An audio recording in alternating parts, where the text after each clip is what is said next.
Hey universe, so is it wrong to leave a dog out barking like that?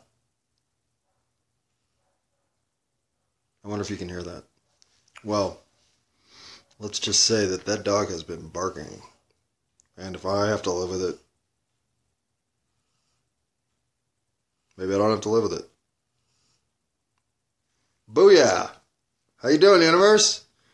I'm in that sort of my alarm just got shut off without me getting out of bed mode. Does that mean the power went out? Not this time. Alright, dumbest feature of any alarm clock I've ever owned. Power went out for an hour and 45, 50 minutes. My alarm clock has some sort of a 2 to 3 hour, I think it's between 2 and 3 hours even, of backup in case power goes down, reserve battery. But when it comes back on, it came back on minus the time. So for the longest time, I was 90 minutes behind on my night. And I even remember looking at the clock when it said 10:45, thinking, 10:45, wow. Boy, do I have some time to get some shit done now. How could that not... and I didn't figure it out till like 2 in the morning. But tonight, no problem. We got power. We got sleeping cat under hot lamp. We got sleeping dog on cool sofa. We got stoned resident on family property. Well, no, on personal property in family domicile. And we got an armory of THC weaponry in case anybody comes along with the appropriate regulatory paperwork necessitating that I have at least 20 varieties on hand. Well, I can fill that out. But I don't need 20 varieties today. XJ13 will just have to do. Well, it doesn't have to do. It does quite pleasantly. And quite pleasantly, well, I've actually had some extraordinarily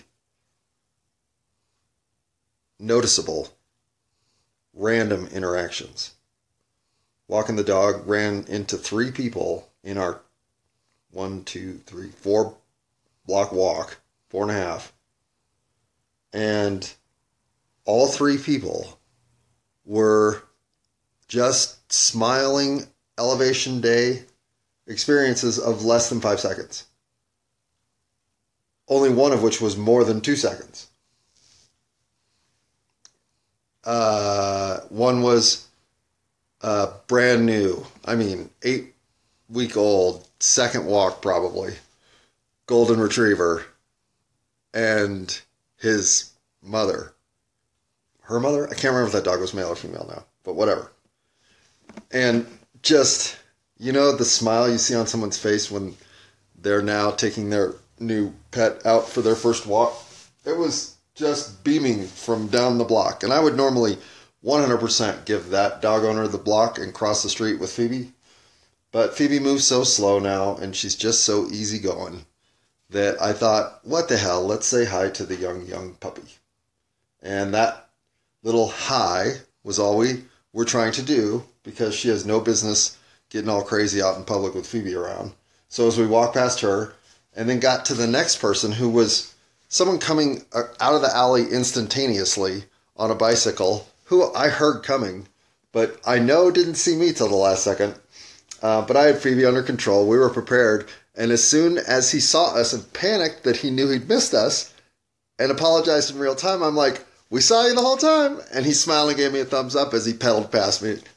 And it made me remember that I'm that guy 100%. Can't be just bombing out of the alleys. The alleys are dangerous because pedestrians have to be watching for you. And traffic's dangerous enough. Hell, I almost got hit 3 times in a row coming out of my alley. Literally. That was a wake-up call. Because the 3rd time, I don't know how I didn't get hit. I should have. Alright, and then the 3rd person is literally, we decided to take the extra bigger loop around because she seemed pretty in a good mood. All this random interaction elevating our spirits. So we take the extra half block up and around, and we run into a guy who is polishing his car to marble-like finish perfection. And it is a 2015-16 midnight blue Acura, and it looks gorgeous. Frankly, it looks showroom gorgeous. And as I'm walking by, I even said to him, I said, if that's not getting pulled into a showroom, then it's time for you to go on break, because it's ready. And he looked at me and said, hey man, thanks. And we just walked on by. I mean, it was like, you don't need to have much of a, there doesn't have to be much to have a lot of good things go right in your day. And I'm not trying. I'm just impressed that someone's putting that kind of work into a car parked on the street. That is pride in ownership. That is doing an outstanding job. And that is some random dude walking by saying, hey, I think that is awesome. Good work. You should be proud of yourself, because if you were going for a fantastic looking car, you achieved it. And hey, young golden retriever owner, that smile you're wearing on your face is about anywhere between, hopefully, 12 and 20 years worth of fun return at the highest level. And if that wasn't a lesson to me, then when you bomb out of the alley, well, you're only being selfish.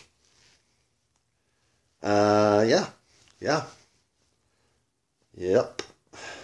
Those are the things that remind me of how clued in we get with our surroundings when we start to listen to the messages that we're getting. I saw a guy at the grocery store as I was locking up my bike, and it was windy. It has been windy here. Like we get windy days, but not windy weeks. And the wind today was outrageous. But a couple days ago, when I'm locking up my bike right by the carts, guy with a baby who has loaded up his cart. What he does is he comes out of the store, grabs his bags, which I think are 2, plus his baby, as he has put his cart into the return area, and then walks to his car, which is parked right there, so it's about a 15-foot walk, and starts to load up.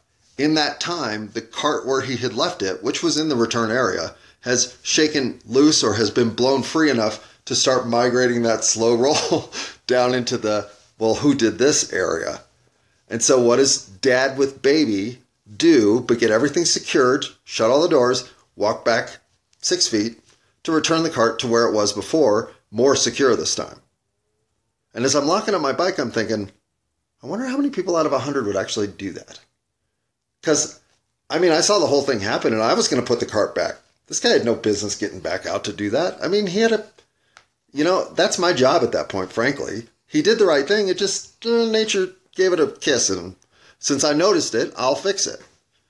But no, he fixed it.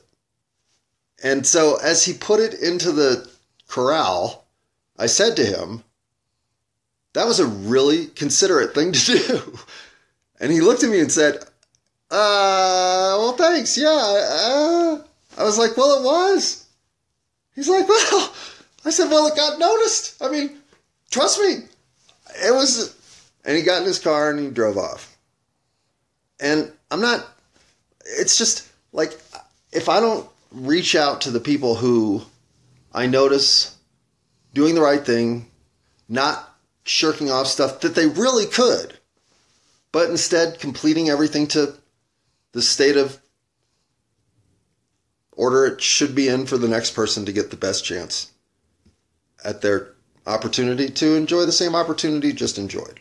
However you want to look at the cycles of energy, if everything you do is in preparation to give the experience as whatever defines the best possible transition for the next person coming along, you can. It just seems like sooner or later, even the knuckleheads clue in that it's working. And then it doesn't take much from there for everyone to just start realizing this is better. So that doesn't necessarily mean that I should have spent, what? Hey, 10 minutes. 10 minutes talking about, I don't even know what. So, since nostalgia? No, it's not nostalgia. The only thing, well, there's two things that losing newspapers is one of those old man things, right? It's like your grandfather's talking about, well, back in the radio days. Well, who gives a shit about the radio days, man? There wasn't even a picture. It was sound. It's like who gives a shit about newspapers? That's like paper, not even digital. And there's a lot of truth to that. A lot of truth to that. And it is the sort of historical paradigm media delivery module that will be studied as a product of the times, right? Information aggregation and distribution will be a progression of which newspapers will have its chapter. And rightly so, that's all that's there. But what newspapers permitted, for me at least, that I don't think would have occurred really in almost any other circumstance, was the daily short panel serial cartoon. And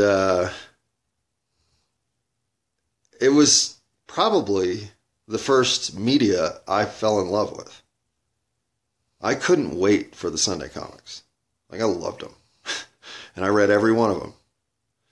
Well, I don't think I read Gasoline Alley and Little Abner every week. But I read them enough. I read them enough.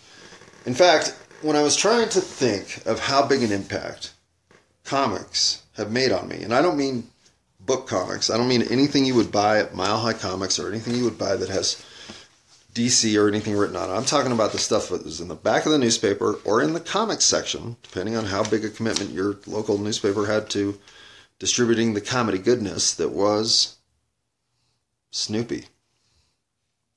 And it's, as I was trying to think about the heroic target for this recording, well, it was easy to decide.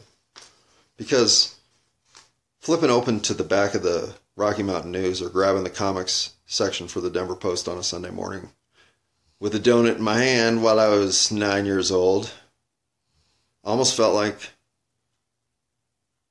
life had found some meaning to me. Here I was knowing that if I could enjoy this level of information sharing as I did, then I'm sure at some point that page that says Metro and that front page and that other one might get interesting to me too. And while I certainly didn't understand why my parents would fight over the dumbest sections and always leave me the comics, boy was I excited that they did. Because I was a fan of comedy. I was a big fan of artwork, even though I'm terrible.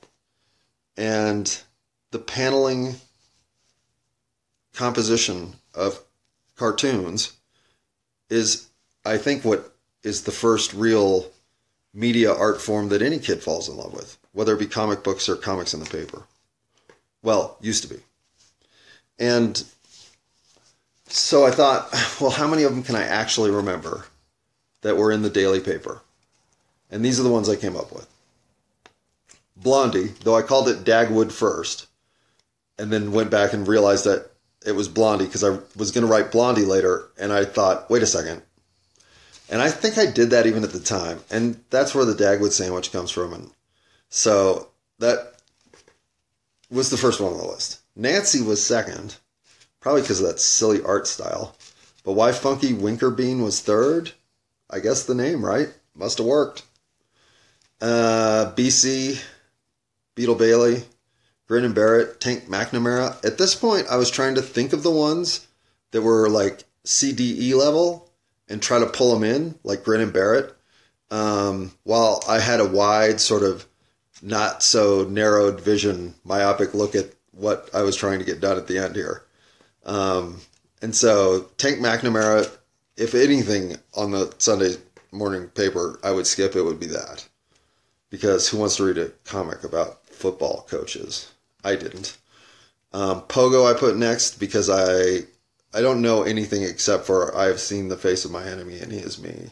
Or whatever the quote is. But that quote had irked me at the time, had become revelation for me at some point, and then now stands as one of the more important concepts I think you can truly understand. Anyway, so Pogo.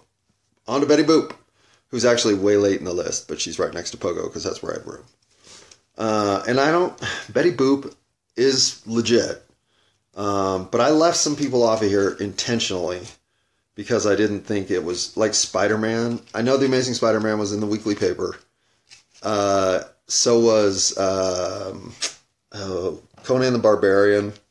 So was, Dick Tracy I did put on the list because I think he qualifies more.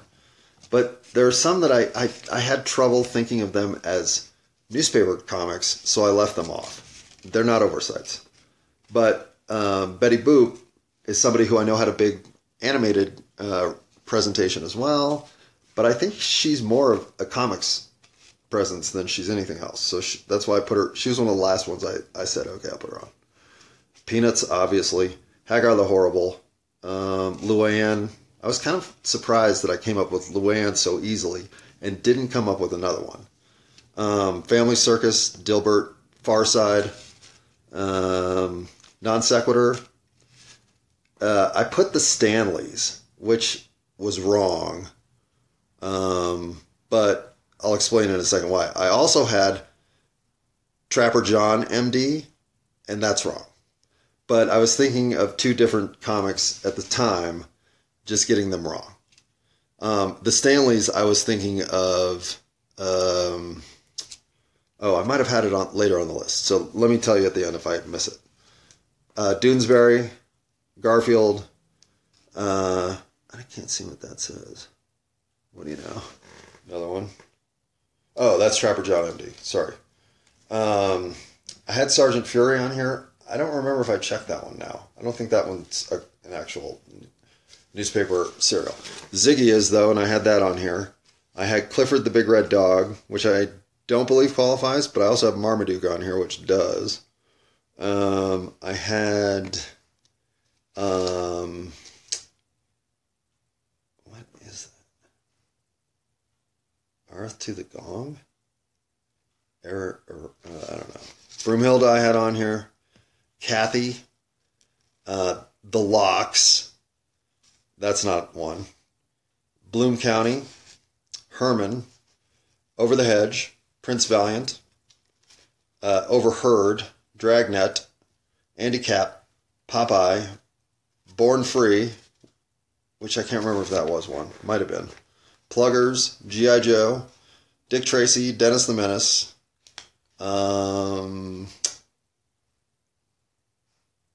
Boondock Saints. I don't know what that one is. It doesn't matter.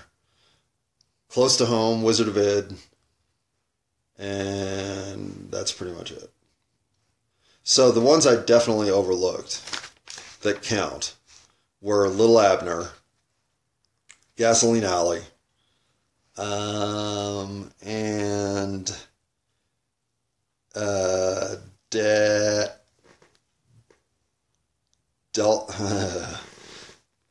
Dagbert? I don't remember. The one that is Stanley's was Herman. I don't know why I thought Stanley's. I missed Milo and Otis, which I should never have missed. And I missed something else major that I was a fan of, but it doesn't matter. Oh, Tiger. Because my dad actually nicknamed me that as a kid from that comic. So that was a huge oversight just personally. But other than that, there's a list of about 50 of them, 3 or 4 of which are wrong. But that came back to mind of something I haven't read in forever. And it's it's the it's the sort of medium that I can remember specific comics from almost everything on the list, including Tank McNamara. You know, Bowl Game, rah rah rah stuff. It's just it's uniquely available to both the art form and the comedic form in a simple, relatable 3-panel, here's what I got. And it's hard to do. If you've never tried to write a comic, try it. It is difficult. And the artistry that comes, I know that some of these are split between writers and artists, and that's 100% understandable, frankly. It's a media presence that means so much to me. I hate the idea that it's gone. And it hasn't vanished, I understand that. And the art form will mature and move on into other graceful and more relatable presentations. But the masterclass of relating and presenting in a way that realized the capacity this art form had to give came from Bill Watterson. And I think Calvin and Hobbes might be my favorite collection of material, period. Don't wake up for that thought, Phoebe. I like tigers. I like them. Because there are things that are going to happen in your life that are going to come along at exactly the right time to become exactly meaningful in a way that you will 100% associate and relate to, and think anybody who can't quite get it is losing out because you know how connected this is to this thought about life. Well, for me, the idea that you could come up with a better combination of character play than what Watterson does between this 6-year-old boy and his pet imaginary stuffed tiger. It's so above anything I would be able to create that I am mesmerized every time I visit it. And it's not that it's like reading Hegel, which is mesmerizing in a completely different way. No, it's mesmerizing because it has so much meaning that you will glean from it point to point that is personal, that it's for me it was almost like therapy, to be honest. It meant there were people in the world who were this good at something that I could appreciate in real time how great it was. And when you reread Calvin and Hobbes, unlike, say, The Far Side, and this is what separates them to me, The Far Side is extremely intelligent. It is cleverly drawn. Its drawings are as much of its genius as anything. But it's also some of the wittiest comic material ever created. But it doesn't give me new insight when I read it today. And Calvin and Hobbes does. Calvin and Hobbes takes... I went looking for a 3-panel example of how he uses philosophical concepts in simple 6-year-old conversation. It took me 2 pages. And I went looking to see if it was just luck. I could have had 5 more I could have had a top 10 in 15 pages. Because Watterson didn't use the medium to deliver concepts of a simple nature to simple people, like, say, the Family Circus. He used the medium to translate simple concepts of complex nature to a wide audience. And everybody loved Calvin and Hobbes. I didn't know anybody who wasn't somewhat at a loss when it ended. This, to me, is worse than any TV show that ever went off the air. When Watterson announced he was retiring, it was one of the few campaigns I might have taken up to say, please, please don't. That's how much Calvin and Hobbes in the daily paper meant. And I can't say that I wouldn't still be reading it every day if it wasn't still being produced at the level that the 10 years he did produce it gave us. But it's not even so much everything that's here in the books to be reread over and over again that keep giving me value, giving me new insight, and giving me new ways to appreciate not just Watterson, but life. That happens enough that this material stands out for its own greatness right there. But if you're going to have a hero in life, and I'm not going to tear up for this one, though I'm feeling a little misty because that's how rare these people are these days. But do you know what Bill Watterson said? Absolutely not to the Universal Syndication Index that controlled distribution of Calvin and Hobbes. He said, no side marketing shit whatsoever. I don't want any likenesses. I don't want any dolls. I don't want any pet tigers out there. Nothing. If I let that cat out of the bag, I will lose the messaging. And if I lose the messaging, I'll lose the magic. And has anyone ever been more right than Bill Watterson about that? Bill Watterson knew from the time he was a kid he wanted to be he wanted to write comics. He was good at it. People around him knew he was good at it. And his attempts to get into the business were a couple of hiccups. But by the age of 27, do you know what I was doing at 27? Trying to find my left shoe, because the only one so far I've located is my right one. I know it's here. I did come home with it, I think. Wait, did I come home with my left shoe? Okay. No, Bill Watterson is debuting Calvin and Hobbes in 1985. And in 1995, New Year's Eve, December 31st, 1995 was the last syndicated Calvin and Hobbes panel. And in those 10 years, I don't think you can pick the best and the worst. It's all good. It's all great. It's all transcendent. And none of it is compromised by Calvin peeing into a puddle on the back of pickup trucks across America. In fact, if there's anything I love about the only media imagery other than what Watterson controlled that's out there, it's Calvin pissing in angst at the world.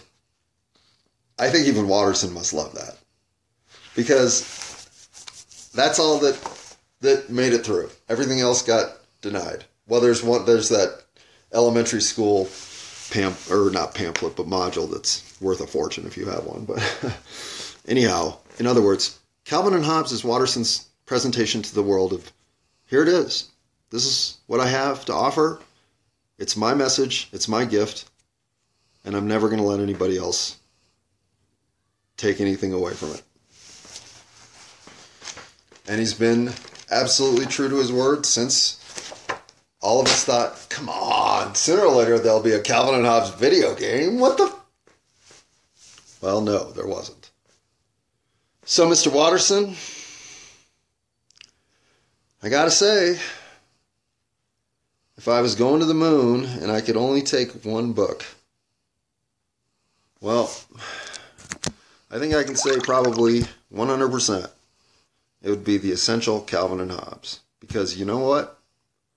Nothing can give me a boost of, all right, I feel better about everything now than reading a few of your panels. So I'm not trying to in any way do anything here but pay homage to how brilliant you are. Because had I written these 3 panels Well, I think I would have said I've done the best I can do. This is my peak. And this is just one of many in a series that's just, well, Calvin and Hobbes might be best friends I've got. Other than Phoebe. But in this particular simple little conversation in the snow, as Calvin and Hobbes walk together, Calvin says to Hobbes that he likes to verb words, to which Hobbes has the natural reply of what? And Calvin explains, I take nouns and adjectives and use them as verbs. Remember when access was a thing? Now it's something you do. It got verbed. Verbing weirds language, says Calvin.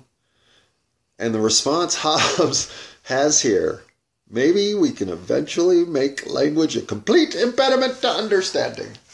Oh my God, it's such a genius response. I can't even describe it. And not only is that funny in real time when it's in the paper, it is funnier today. And what I guess I'm saying about reading something again and getting different wisdom from it, I have certain books and even movies that I think fall into that same category of teaching me more the more I get along with life. But Calvin and Hobbes, this time around, and I read quite a bit of them because I wanted to get a feel again for Watterson and the